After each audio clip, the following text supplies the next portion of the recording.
안녕하십니까. 이번 영상은 자녀들이 부모로부터 주택을 물려받는 방법에 대해서 좀 이야기를 하려고 합니다. 뭐 유튜브나 아니면 블로그나 이런 인터넷상에서 다양한 방법들이 소개되고 있는데요. 간략하게 이야기하면 이 세 가지밖에 없습니다.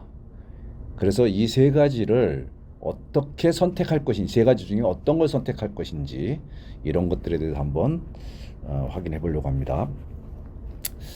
첫째로 자녀에게 재산을 물려주는 방법이 뭐가 있을까? 주택을요. 주택을 물려주는 방법은 돈을 받고 주는 방법과 돈을 안 받고 주는 방법 두 가지밖에 없어요. 예. 물론 돈을 안 받고 주는 방법 중에는 생전에 주는 방법과 사후에 주는 방법이 있어요. 그래서 생전에 주는 방법을 증여라고 하고 사후에 주는 방법은 상속이라고 합니다. 그런데 상속은 우리 마음대로 할 수 있는 건 아니잖아요. 만약 부모님이 돌아가셔야만 이루어지는 거기 때문에 그건 부모님 돌아가시면 다른 방법이 없어요. 그냥 무조건 상속이잖아요. 그렇죠? 그래서 그건 따질 이유가 없는 거고, 증여는 생전에 하는 것이기 때문에 그 시기와 방법, 그 다음에 정도, 이런 것들을 결정을 해야 되는 거죠. 그래서 사실 어려운 겁니다. 그런데 증여도 두 가지 방법이 있어요.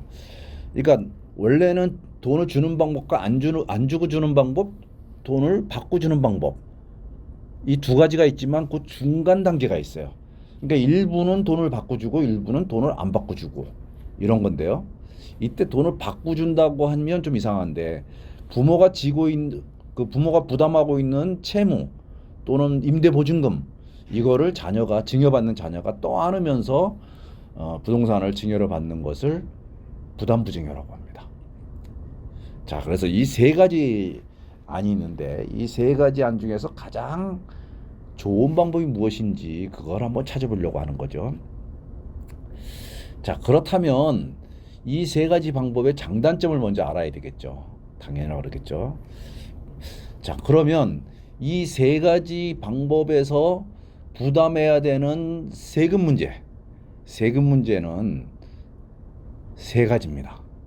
하나는 취득세고요. 또 하나는 부모의 양도세고 또 하나는 자녀의 증여세입니다. 그래서 취득세와 부모의 양도세와 자녀의 증여세를 모두 합쳐서 가장 작은 금액이 나오는 것을 선택할 수가 있는데, 그러려면 이것이 매매냐 증여냐 아니면 부담부증이냐, 이 세 가지 중에서 어떤 것이 가장 세금이 적게 나오는지를 따져봐야 돼요. 왜 그러냐면 증여의 취득세와 매매의 취득세가 다르고요. 그 다음에 부담부 증여를 하더라도 부담부의 경우에는 매매로 보기 때문에 양도세를 내야 되기 때문에 양도세는 또 부모가 내는 거예요. 자녀는 그것을 제외한 것에 대한 취득세 부분에 대해서 증여세를 내는 거죠. 그래서 부담부가 얼마냐에 따라서 부모의 양도세와 자녀의 증여세가 달라지게 됩니다.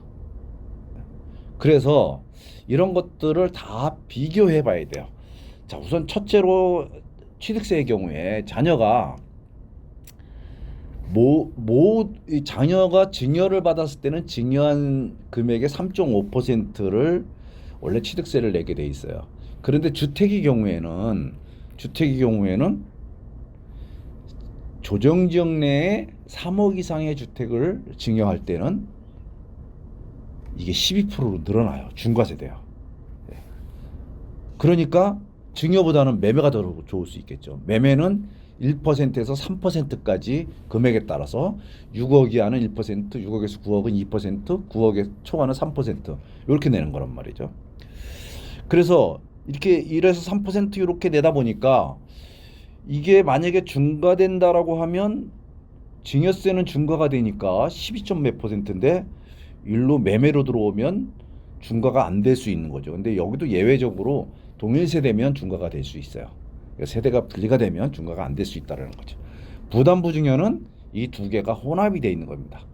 그러니까 채무 부분, 보증금 부분과 대출 부분은 매매로 보고 나머지 부분만 증여로 보는 거니까, 매매로 보는 것은 매매에 대한 취득세, 나머지는 증여에 대한 취득세를 내는 거죠.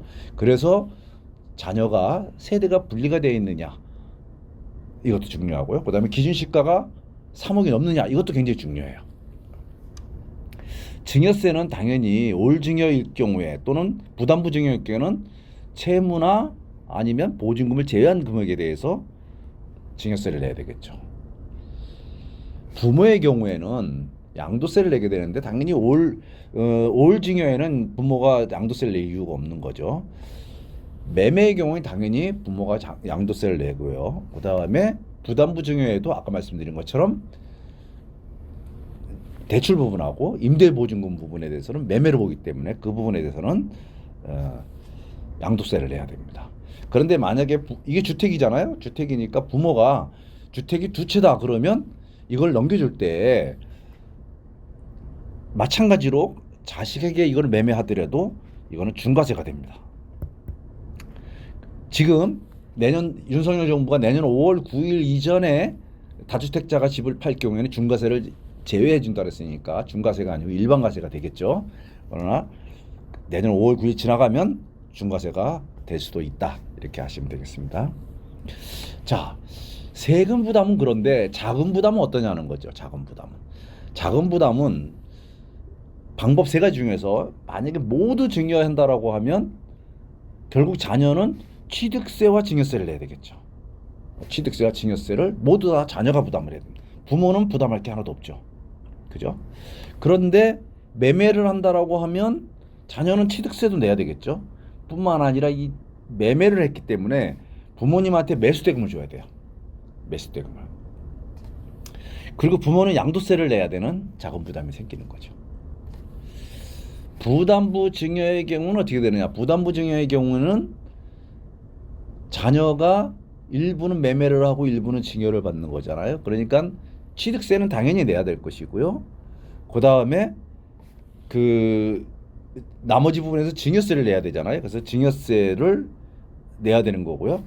매수대금을 내야 되는데 매수대금은 이거는 그 채무로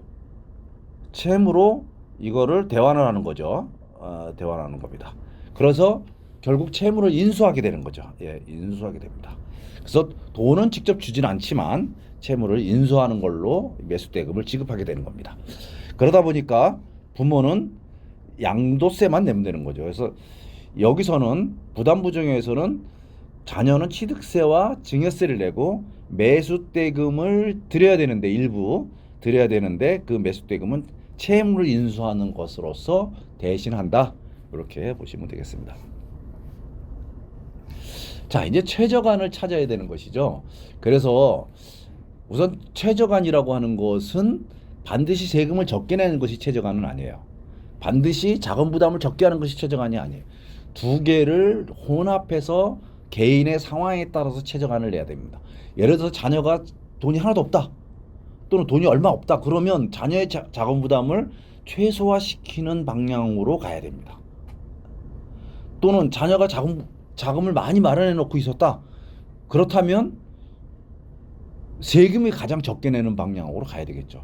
그래서 이 두 가지 총 자금 부담의 합계, 즉 세금과 그다음에 자금 부담 이 두 가지를 비교해서 개인의 사정에 따라서 어떤 사람은 자녀의 자금 부담을 최소화시키는 방향으로, 또 어떤 사람은 세금을 최소화시키는 방향으로, 또 어떤 사람은 이런 것들을 자녀에게 넘겨주고 자녀한테 일부 자금을 받아가지고 또 노후 생활을 지내야 되니까 그런 보장용으로 돈을 받을 수 있잖아요.